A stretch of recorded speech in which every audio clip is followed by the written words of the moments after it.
आज सुबह एक और रेल दुर्घटना हुई। हावड़ा से मुंबई जाने वाली मेल एक्सीडेंट हुआ झारखंड में, जमशेदपुर के पास सरायकेला में।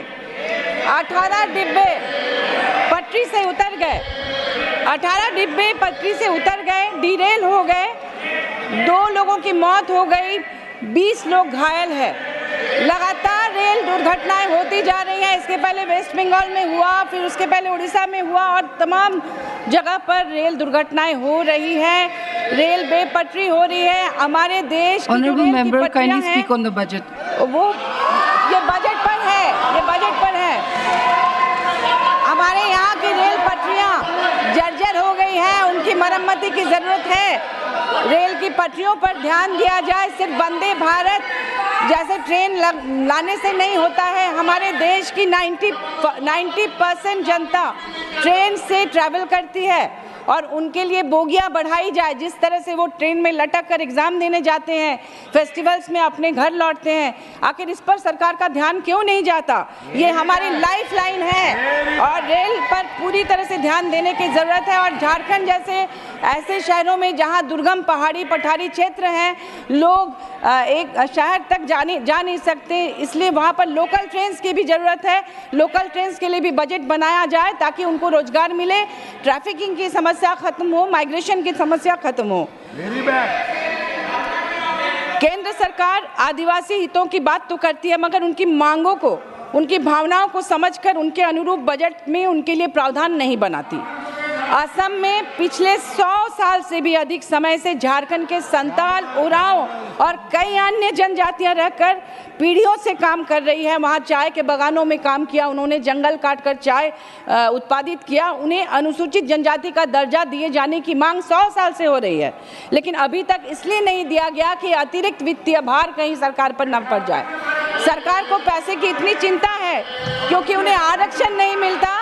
उनके कई पीढ़ियां वहाँ हैं, उनके बच्चे वहाँ पर हैं, वहाँ पर खूनी संघर्ष हो रहे हैं लगातार। उन खूनी संघर्ष को रोका जाए, उनके लिए बजट बनाया जाए, उन्हें आरक्षण दिया जाए, उन्हें एसटी का दर्जा दिया जाए, उनके साथ सौतेला व्यवहार ना हो। मुझे लगता है राज्यों को सशक्त करें तभी देश सशक्त होगा और राष्ट्र सशक्त होगा। हमारे राज्य का साथ सौतेला व्यवहार हो रहा है। कोयले की रॉयल्टी के 1,36,000 करोड़ केंद्र सरकार से बार बार हमारे माननीय मुख्यमंत्री मांग रहे हैं, उन्हें दिया नहीं जा रहा है ताकि वो राज्य का विकास ना कर सके। हम लोग पूरे देश को मिनरल सप्लाई करते हैं, लेकिन हमारा राज्य देश के सबसे पिछड़े राज्यों में से एक राज्य है। फॉरेस्ट कंजर्वेशन बिल लाकर केंद्र सरकार ने आजीविका, आदिवासियों की जो आजीविका जंगलों से वो जुगाड़ करते थे, वो खत्म कर दिया है। अब उनके लिए अलग से बजट बनाया जाए ताकि वो उससे रोजगार कर सके और अपना पेट भर सके। हमारे संविधान में इस देश में रहने वाले सभी जाति धर्मों के नागरिकों को समानता का अधिकार दिया गया है। ईसाई मिशनरियाँ शिक्षा और स्वास्थ्य के क्षेत्रों में महत्वपूर्ण भूमिका निभाती रही हैं। झारखंड में भी दुर्गम जंगली पहाड़ी इलाकों में जाकर शताधिक वर्षों से स्कूल, कॉलेज, हॉस्पिटल खोलकर मानवता की सेवा मिशनरियों की है। लेकिन अब सरकार ने आते ही FCRA बंद करके बहुत महत्वपूर्ण शिक्षण संस्थानों के पैसे रोक दिए हैं। टीचर्स को सैलरी नहीं दे पा रहे हैं, बच्चे हॉस्टल में नहीं रह पा रहे हैं। आप सभी जानते हैं कि मिशनरी स्कूल्स में कितना क्वालिटी एजुकेशन मिलता है। हमारी माननीय finance minister honourable Nirmala Sitharaman ji भी मिशनरी स्कूल में पढ़ी हैं। Sacred Heart Convent Anglo Indian higher secondary school से विल्लुपुरम से उन्होंने पढ़ाई की है।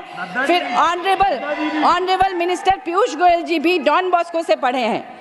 आप लोगों में से बहुत सारे लोग वहाँ से पढ़कर आज इस लायक बने हैं कि हम सब यहाँ बैठ पाए हैं। ऐसे में मैं अनुरोध करूँगी कि ईसाई मिशनरियों के लिए जो FCRA आपने बंद किए हैं, जो प्रतिष्ठित शिक्षण संस्थान वो चला नहीं पा रहे हैं, उनके लिए पुनर्विचार किया जाए और जो बंद FCRA हैं उनको देकर, क्योंकि वहाँ हिंदू और अन्य सभी जाति धर्म के बच्चे पढ़ते हैं, वहाँ कोई भेदभाव नहीं होता। अगर भेदभाव हुआ होता तो आज हम और आप सभी लोग क्रिश्चियन बन गए होते। तो ये जो FCRA बंद किया गया है, इसे फिर से चालू किया जाए।